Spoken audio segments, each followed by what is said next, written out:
Teacher سب سے پوچھ رہی تھی کہ بڑے ہو کر کیا بنو گے۔ جب راہب سے پوچھا تو اس نے کھڑے ہو کر اداس لہجے میں کہا، ٹیچر جس کی قسمت پہلے ہی طے کر دی گئی ہو وہ بھلا کیا بن سکتا ہے؟ میں نے تو گھر جمائی ہی بننا ہے۔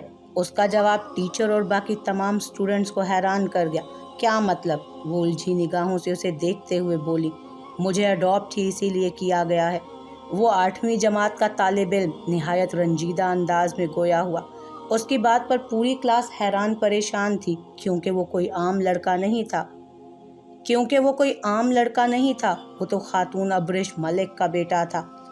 وہ ابریش ملک جن کا کاروبار ملک و غیر ملک دونوں میں پھیلا ہوا تھا، جن کے اپنے آئی لینڈ تھے، جن کی جائیداد کا حساب لگانا ممکن ہی نہیں تھا۔ صلہ اس کی بات سن کر غصے سے تل ملا اٹھی۔ راہب تمہارا فیوچر ہسبینڈ ہے؟ ثنا حیرت کے غوطے کھا رہی تھی۔ وہ صلہ سے سوال کیے بغیر نہ رہ سکی۔ نو وے، یہ ایڈیٹ پاگل ہو گیا ہے۔ جب سے اسے پتا چلا ہے کہ موم نے اسے اڈاپٹ کیا ہے، میں صلہ ابریش ملک اس یتیم سے شادی کروں گی؟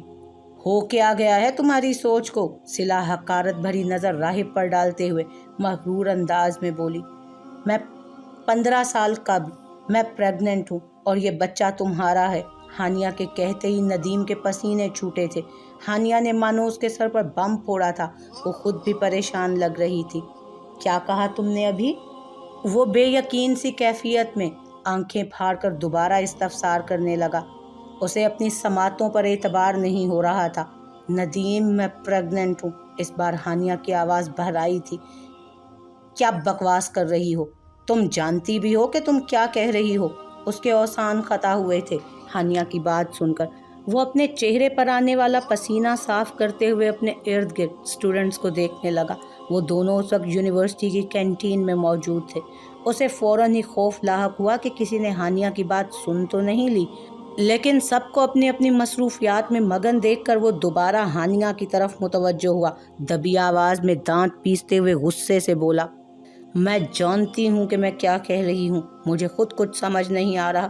جب سے پتہ چلا ہے میں پاگل سی ہو رہی ہوں۔ تم پلیز نکاح کرو مجھ سے، وہ بھی جلد از جلد۔ وہ روحانسی لہجے میں آہستگی سے منت بھرے انداز میں بولی، میں کیسے مان لوں کہ یہ بچہ میرا ہے؟ تم جیسی لڑکیاں نہ جانے کتنوں کے ساتھ منہ کالا کرتی ہیں۔ خدا جانے کس کی گن تم میرے سر پر باندھ رہی ہو۔ میں تو صرف ایک بار ویلنٹائن ڈے پر بہکا تھا، اور وہ بھی تم نے خود مجھے اپنی جانب راغب کیا تھا۔ ان 3 مہینوں میں تم نے نہ جانے کتنوں کے ساتھ اپنی راتیں رنگین کی ہیں۔ پلے بوائے تھا ندیم، ایک پلے بوائے تھا۔ وہ ایک امیر خاندان سے تعلق رکھتا تھا۔ اس کے والد پاکستان کے جانے مانے ایکٹر تھے۔ وہ پوری یونیورسٹی میں اسی وجہ سے کافی فیمس بھی تھا۔ ہانیہ جب سے یونیورسٹی داخل ہوئی تھی تب سے ندیم کی اس پر نظر تھی۔ 3 سال تک وہ ہانیہ کو اپنی محبت کے جال میں پھنسانے کی کوشش کرتا رہا۔ اس کی محبت کے جھوٹے دعوے ہانیہ کو اپنی جانب راغب کرنے میں کامیاب ہو ہی گئے۔ ویلنٹائن ڈے کی رات اس نے ایک پورا گیم کھیلا تھا اپنے دوستوں کے ساتھ مل کر۔ پارٹی کے بہانے وہ ہانیہ کو گیسٹ ہاؤس لے آیا، جہاں زور و شور سے لڑکے لڑکیاں گانوں کی بیٹ پر ناچتے ہوئے نظر آ رہے تھے۔ کچھ ڈرنک کرنے میں مصروف تھے اور کچھ کھانے پینے میں اور کچھ باتوں میں۔ لڑکیوں کے لباس نہایت ہی نازیبا تھے، جنہیں دیکھ کر ہانیہ کو شرم محسوس ہو رہی تھی۔ وہ بار بار ہاسٹل جانے کی ضد کر رہی تھی، مگر ندیم نے زبردستی اسے روک لیا تھا۔ وہ اس کے ناپاک ارادوں سے انجان، صرف اس کا دل رکھنے کے لیے اس پارٹی کا حصہ بن گئی تھی۔ ندیم اس کے لیے جوس میں نشے کی دوا ملا کر لایا تھا۔ جوس پیتے ہی اسے سب کچھ دھندلا دھندلا نظر آنے لگا۔ اچانک چکر آنا شروع ہو گئے۔ وہ لڑکھڑانے لگی تو فوراً ندیم نے آگے بڑھ کر اسے سنبھال لیا اور روم میں لے گیا۔ ہانیہ کو جب صبح ہوش آیا تو وہ برہنہ حالت میں بیڈ پر تھی۔ یہ دیکھ کر اس کے پاؤں سے زمین نکل گئی تھی۔ تیزی سے اس نے پاس رکھی چادر خود پر لپیٹ کر اپنے کپڑے ڈھونڈے۔ اوہ، تم اٹھ گئیں۔ ندیم نہا کر نکلا تھا۔ اس کے چہرے پر اس قدر اطمینانیت چھائی ہوئی تھی جیسے کچھ ہوا ہی نہ ہو، جبکہ ہانیہ کی تو پوری دنیا ہی ہل گئی تھی، اجڑ گئی تھی ایک ہی رات میں۔ یہ سب کیا ہے؟ میں یہاں کیسے آئی؟ کپڑے کہاں ہیں میرے؟ ہر گزرتے لمحے کے ساتھ وہ پاگل ہوتی جا رہی تھی۔ اسے سمجھ آ گیا تھا کہ کل رات اس کی عزت پامال کر دی گئی ہے۔ وہ تڑپ کر چیختے ہوئے پوچھنے لگی، ارے ارے اتنا چیخ کیوں رہی ہو؟ وہ رہے تمہارے کپڑے، تم نے ہی تو پھینکے تھے، الٹا مجھے بھی۔ वो कहते कहते सर झटक कर खामोश हो गया। शट अप, ऐसा हो ही नहीं सकता। क्या किया है कल रात तुमने मेरे साथ? उसके आंसुओं से पूरा चेहरा भीग रहा था। मैंने? ओ मैडम, मैंने कुछ नहीं किया तुम्हारे साथ, उल्टा तुमने किया है। तुमने दावत दी थी मुझे, मैं तो लड़का हूँ, बहक गया। अब मुझ पर मत चीखो, ओके? वो गुस्से से टॉवल बेड पर पटक कर शर्ट पहनने लगा। मुझे कुछ याद क्यों नहीं आ रहा, वो अपना सर पकड़े बोल रही थी। उसका ये जुमला सुनकर नदीम के चेहरे पर शैतानी मुस्कुराहट बिखरी। आएगा भी नहीं। डोज बहुत हाई था बेबी। अच्छा चलो रोना बंद करो, मैं तुम्हें रोते हुए नहीं देख सकता। तुम तो मेरी जान हो, मोहब्बत से चूर लहजे में कहता जब वो हानिया के करीब आकर उसके आंसू साफ करने की नीयत से हाथ आगे बढ़ाने लगा तो उसने फौरन गुस्से से उसका हाथ झटका। टच मत करना मुझे, तुमने मुझे नापाक कर दिया, गुनाहगार बना दिया है। मैं अपने अल्लाह को क्या मुंह दिखाऊंगी और मेरे वालिदैन। वो तड़प तड़प कर रोते हुए बोली। उसका कहा जुमला कि मैं अल्लाह को क्या मुंह दिखाऊंगी नदीम के दिल पर लगा था। एक दो लम्हों के लिए वो भी शर्मिंदगी की गहराइयों में उतरा। ये पहली बार था जो कोई लड़की उसके सामने इस कदर तड़प रही थी, वरना ये रंगीन रातें उसके लिए नई बात नहीं थी। फिर नदीम की हिम्मत ही ना हुई मजीद उससे कुछ कहने की, इसलिए पास रखी चेयर से उसके कपड़े उठाकर बेड पर रखते वो वहाँ से निकल गया। उस दिन के बाद से हानिया ने एक ही जिद पकड़ ली थी, मुझसे निकाह करो। नदीम टाल मटोल से काम लेने लगा। वो 3 महीनों से हानिया को यही दिलासा दे रहा था कि उसके वालिद शूटिंग के सिलसिले में मुल्क से बाहर हैं।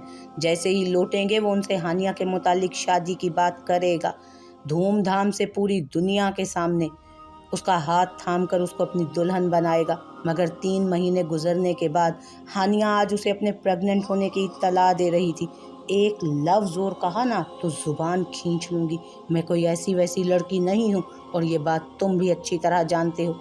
उस रात तुम ही ने मेरे जूस में कुछ मिलाया था, वरना ये सब कभी ना होता। अब शराफत से मुझसे निकाह करो, वरना मैं तुम्हारे घर आकर तुम्हारे वालिदैन को सब बता दूँगी।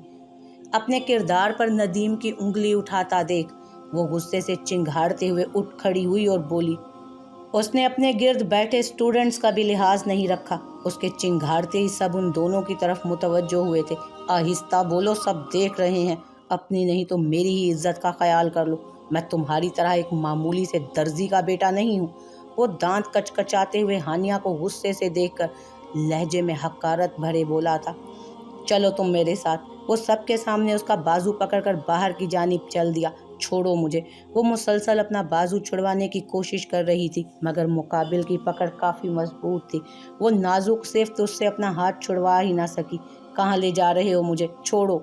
वो मुसलसल एहतजाज कर रही थी, मगर नदीम उस नाजुक सिफ्त लड़की के एहतजाज को खातिर में नहीं ला रहा था। उसने अपनी कार में ज़बरदस्ती उसे बिठा दिया। चुप होकर बैठ जाओ। वो कार में उसे बिठाते हुए बोला। कहाँ ले जा रहे हो मुझे? मैं कुछ पूछ रही हूँ, जवाब दो मुझे, वरना मैं कार से कूद जाऊंगी। कूद जाओ, यही चाहता हूँ मैं भी। तो हानिया हैरत से उसे देखने लगी। ये कार अब तभी उठेगी जब तुम मेरी बात खामोशी से सुनोगी, वरना तुम कूद जाओ। बल्कि तुम क्या, मैं भी कूद जाता हूँ। अच्छा है किस्सा ही खत्म हो जाए। नदीम के गुस्से से कहने पर वो खामोश हो गई। नदीम ने कार एक साइड में रोक दी। देखो मेरी जान, हम दोनों गलती कर चुके हैं, अब मज़ीद गलतियां नहीं कर सकते, इसलिए प्लीज़ मेरी बात तहम्मुल से सुनो और समझो। मैं तो अभी तक अपने डैड से हम दोनों के रिश्ते की बात तक नहीं कर सका, इस बच्चे की बात कहाँ से कर लूँ? तुम मुझे वक्त दो थोड़ा सा। इस तरह गुस्सा करने से कुछ नहीं होगा सिवाय मामला ख़राब होने के, उसने समझाने वाले अंदाज में आंखों में झूठे आंसू भर कर कहा। तो वो मासूम लड़की एक बार फिर उस मक्कार के झांसे में आ गई। तो अब क्या करूं? वो सर पकड़कर बिलक कर रोते हुए बोली। कुछ मत करो, बस चुप रहो। मैं एक काम करता हूँ, लंदन चला जाता हूँ, जहाँ डैड की इस वक्त शूटिंग चल रही है। वहाँ जाकर तुम्हारे और अपने रिश्ते के बारे में उन्हें बताऊँगा। वो मुझसे बहुत मोहब्बत करते हैं। मुझे यकीन है कि वो तुम्हें मेरी खातिर कबूल करने के लिए राज़ी हो ही जाएंगे। फिर मैं डैड के साथ आकर तुम्हारे घर वालों से रिश्ता मांग लूँगा। सब ठीक हो जाएगा। हम शादी के मजबूत बंधन में बंध जाएंगे। फिर मैं अपनी औलाद को अपना नाम दे सकूँगा। हम हंसी खुशी आगे की ज़िंदगी गुजारेंगे। बस तुम मुझ पर थोड़ा सा एतबार करो। नदीम उसे एतबार दिलाने लगा कि सब ठीक हो जाएगा। हानिया के लिए उस पर एतबार करना आसान नहीं था, ख़ास तौर पर तब जब वो एक बार पहले भी उस मक्कार इंसान के हाथों धोखा खा चुकी थी। मगर इसके अलावा कोई हल, कोई रास्ता भी तो नज़र नहीं आ रहा था। वो एक अंधेरी राह पर चल निकली थी जिस पर रोशनी के आसार दूर दूर तक नज़र न आ रहे थे। तुम मुझे धोखा तो नहीं दोगे ना? वो पुरुम्मीद नज़रों से उसे देखते हुए बोली थी। उसकी आंखों में लरसते हुए आंसू और पुरुम्मीद नज़रें एक लम्हे के लिए नदीम के दिल पर वार कर गईं। वो नज़रें चुराते हुए इस बात में सर हिलाने लगा। मैं कल ही चला जाता हूँ, तुम फिक्र मत करो, बस सब्र करो। ये हो सकता है कि मुझे डैड को मनाने में थोड़ा वक्त लग जाए, मगर तुम्हें सब्र से काम लेना है। ओके मेरी जान। वो अपना हाथ उसके चेहरे की जानिब बढ़ाते हुए मोहब्बत से चूर लहजे में बोला। थोड़े वक्त से मुराद, कितना वक्त लगेगा? हानिया ने तेजी से मुकाबिल के हाथ को चेहरे से हटाया और उसे छूने से कबल ही एक तरफ किया। वो अबरूज काकर उलझी निगाह से इस्तफसार कर रही थी। 3-4 महीने। 3-4 महीने? वो दोबारा नदीम का कहा जुमला दोहराते हुए एतराज़न गोया हुई। हाँ यार, डैड को मनाना आसान नहीं होने वाला। एक तो तुम्हारा बैकग्राउंड, ऊपर से ये बच्चा। वो लबों को सुकेड़ते हुए बोला। याद रखना, मैंने एतबार किया है तुम पर। ये तुम्हारा बच्चा है, इसे गाली से सिर्फ तुम बचा सकते हो। वो जताते हुए कहने लगी। हाँ हाँ यार, जानता हूँ। वो झुंझला कर दोबारा कार स्टार्ट करने लगा। 1 माह तक हानिया सबसे अपनी प्रेगनेंसी छुपाती रही, मगर उसका बढ़ता हुआ वज़न और उल्टियों ने उसका ये राज उसकी रूममेट्स के सामने तो खोल ही दिया। तबीयत की खराबी के सबब वो यूनिवर्सिटी से भी छुट्टियां कर रही थी। तुम प्रेग्नेंट हो? मीना ने डरते डरते सवाल किया, उसे उल्टी करके बेड पर निढाल होकर लेटता देखकर।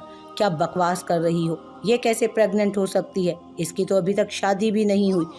तूबा फ़ौरन से मीना को टोकते हुए बोली और डपटने वाला अंदाज रखा था उसने। मगर मुझे लग रहा है ये प्रेग्नेंट है। जिस तरह इसकी हालत है मुझे शक होने लगा है।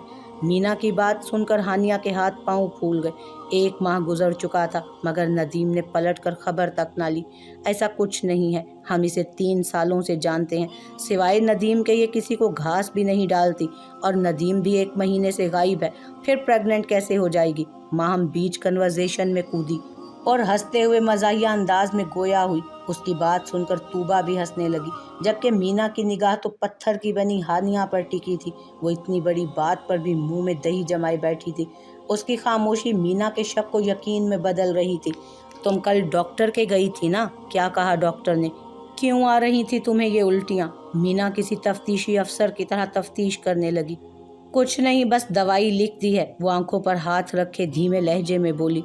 यार, तुम्हें नज़र नहीं आ रहा इसकी तबीयत नासाज है? क्यों इतने सवाल कर रही हो इससे? चलो तुम मेरे साथ लाइब्रेरी चलो। माहम ने उसका हाथ पकड़कर खींचा था।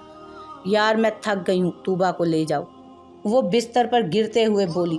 ओफ ओफ, अच्छा तूबा प्यारी बहन होगी, चलो ना मेरे साथ, माहम के इल्तजाइया अंदाज में कहते हुए तूबा ना चाहते हुए भी तैयार हो गई। उन दोनों के जाते ही मीना ने दरवाज़ा अंदर से लॉक कर लिया। तुम प्रेग्नेंट हो ना? वो फिर से अपना सवाल दोहराते हुए बोली। क्या हो गया है तुम्हें?